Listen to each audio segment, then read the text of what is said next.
తల్లి కవితమ్మ లిక్కర్ రాణి. తెలంగాణలో కాంగ్రెస్ ప్రభుత్వం పేదలకి నాణ్యమైన సన్నబియ్యం అందజేస్తుంటే కన్నుగుట్టి తెలంగాణ ఏర్పడిన తర్వాత మీ అయ్య ఒక మాట చెప్పిండు, నా మనమరాలు తిన్న నా కొడుకు పిల్లలకి బిడ్డ పిల్లలు ఏ విధంగా సన్నబియ్యం తింటారో తెలంగాణలో నా హాస్టల్లో గానీ ఎక్కడైనా గానీ అందరికి అదే భోజనం పెడతాను కేసీఆర్ చెప్పిండు.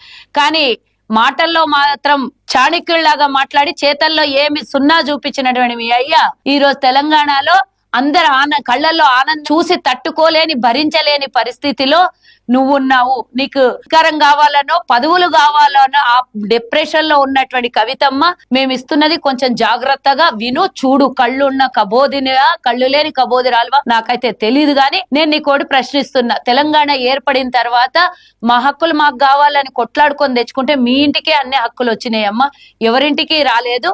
దయచేసి కాంగ్రెస్ ప్రభుత్వం అమలు పరిచే అన్ని విషయాల్లో అయితే సహకరించు, లేకపోతే గమ్మున ఇంట్లో మీ అయ్యతోని మీ అన్నతోని మీ బావతోని పదుల కోసం కొట్లాడు. గాని బయటకు వచ్చి సన్నబియ్యం ఇస్తే దాని మీద వ్యంగ్యంగా మాట్లాడడం, మేము ఈ రోజు 42% రిజర్వేషన్ తీసుకొని వస్తే దాని గురించి ఇంకో రకంగా మాట్లాడడం కాదు. నీకు నిజంగానే తెలంగాణ బిడ్డవై మీ నాయన పోరాటం చేసి తెలంగాణ తెచ్చుకున్నాడు అని నువ్వు మీ అయ్య మీ అన్న మీ బావ చెప్పుకుంటారు కదా, నిజంగా అలాంటి పోరాటంలో పుట్టినటువంటి నిజంగా తెలంగాణ బిడ్డవైతే తెలంగాణ ప్రభుత్వం ఇస్తున్నటువంటి ఈ అన్ని పథకాల మీద హర్షం వ్యక్తం చేయి, లేదా అవసరమైతే చిన్న చిన్న సలహాలు సూచనలు చేయి. గాని దీని మీద వ్యతిరేకంగా గాని వ్యంగ్యంగా గాని మాట్లాడితే గుర్తుంది కదా ఢిల్లీ జైలు.